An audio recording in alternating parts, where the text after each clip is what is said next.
Les aigles se rassemblent.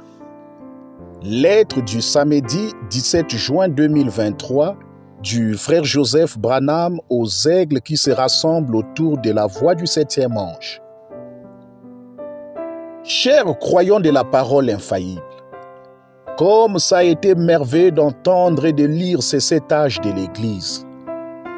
Avec chaque message que nous écoutons, chaque chapitre que nous lisons, il nous donne davantage de révélations. Nous nous voyons clairement à travers chaque âge de l'Église. Son épouse qui est restée avec la parole originelle. Tout au long des âges, nous voyons clairement les deux esprits, les mensonges et les tromperies de Satan qui tord la parole de Dieu pour séduire, corrompre et vaincre les gens. Mais en ce même temps, il y avait toujours le petit groupe de gens fidèles de Dieu, son épouse qui s'accroche à chaque parole. Il y a toujours un avertissement constant qui est donné aux gens. Vous devez vous en tenir à la parole. La seconde même où vous sortez de derrière cette parole, vous êtes pris dans la grande toile de Satan, comme Ève l'a fait dès le commencement. Elle ne s'est pas servie de la parole. Adam a manqué en désobéissant carrément à la parole. Mais Jésus, dans sa vie personnelle, dans sa lutte avec lui-même, il a vaincu par l'obéissance à la parole de Dieu. Il a dit que si nous désirons nous asseoir sur son trône, nous devons être cette parole vivante. Nos prières, nos jeûnes et même nos repentances ne nous donneront pas ce privilège. Ce ne sera accordé qu'à l'épouse parole. Il y a tant de choses que je voudrais dire, tant de citations que j'aimerais montrer à chacun de vous. Ça n'a pas de fin. Je sais que ce message brûle au-dedans de chacun de vos cœurs et que vous aimez chaque parole tout comme moi. Tout ce que nous voulons faire, c'est d'en parler, de communier autour de cela. Nous voulons que le monde sache, oui, nous sommes des gens qui écoutent les bandes. Oui, nous appuyons sur Play. Oui, nous croyons que la voix sur les bandes est ce qui va perfectionner l'épouse. Oui, les bandes vont unir l'épouse. Oui, appuyer sur Play est la volonté parfaite de Dieu. Oui, je suis son épouse. Je sais que je répète ce que je dis dans bien des lettres, mais je suis si heureux, si reconnaissant, si certain. C'est incontestable. Il s'agit là du programme de Dieu pour son épouse.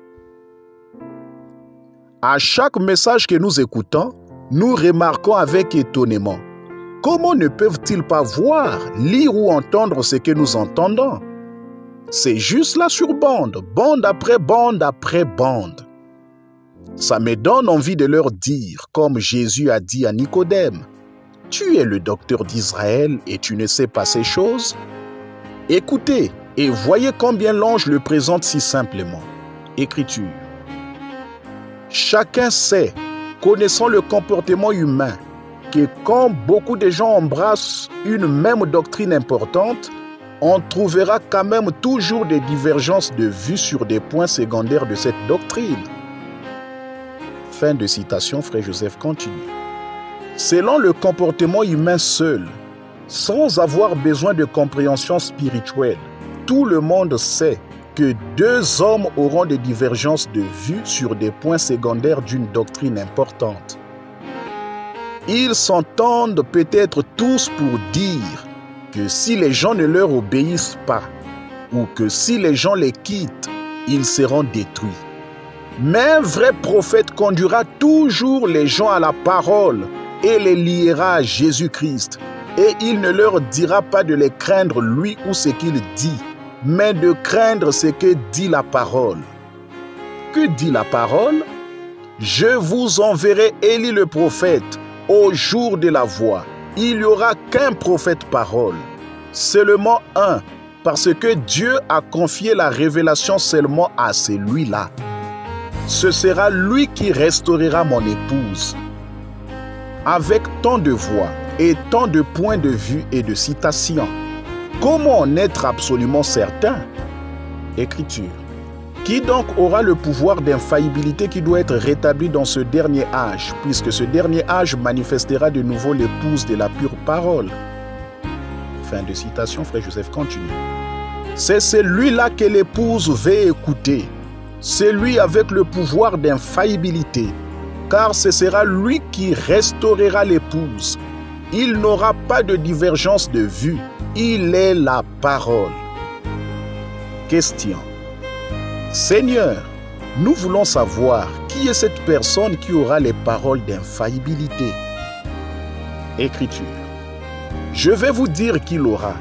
Ce sera un prophète qui sera confirmé aussi totalement, ou même plus encore que tous les autres prophètes de tous les âges, d'Enoch à nos jours, parce que cet homme aura nécessairement le ministère prophétique de la pierre de fête. Et c'est Dieu qui manifestera qui il est. Il n'aura pas besoin de témoigner de lui-même. C'est Dieu qui témoignera de lui par la voix du signe. Amen. Réponse. William Marion Branham. Laissez-moi vous encourager aujourd'hui, épouse Élie. Vous ne pouvez pas et vous ne serez pas séduit. Avez-vous saisi cela? Personne ne peut vous séduire. Paul, même s'il avait été dans l'erreur, n'aurait pas pu séduire un élu. Même dans le premier âge de l'église d'Éphèse, les élus ne pouvaient pas être séduits. Ils éprouvaient les faux apôtres et les faux prophètes, les trouvaient menteurs et les rejetaient. Gloire épouse, vous êtes ses brebis, et vous entendez sa voix et vous le suivez. Vous êtes l'épouse parole vivante. Il n'y a rien qui soit plus grand que de connaître ses paroles, de savoir dans votre cœur et dans votre âme que vous êtes son épouse. Les jours tant attendus par le monde sont arrivés. L'épouse reconnaît qui elle est et elle devient un avec lui. Nous sommes la nouvelle création de Dieu. Une fois de plus, je vous en supplie, écoutez la voix de Dieu dimanche. Peu importe où vous vous rassemblez, peu importe le message que vous choisissez d'écouter, tant que vous écoutez la voix confirmée de Dieu. Cette voix était la voix que Dieu a appelée et a choisie pour restaurer et rassembler son épouse. À toutes les assemblées et à tous les gens, vous êtes invités à vous joindre à nous ce dimanche à midi, heure de Jeffersonville, alors que nous écouterons l'âge de l'église de la Odyssée. Du 11 décembre 1960, frère Joseph Branham.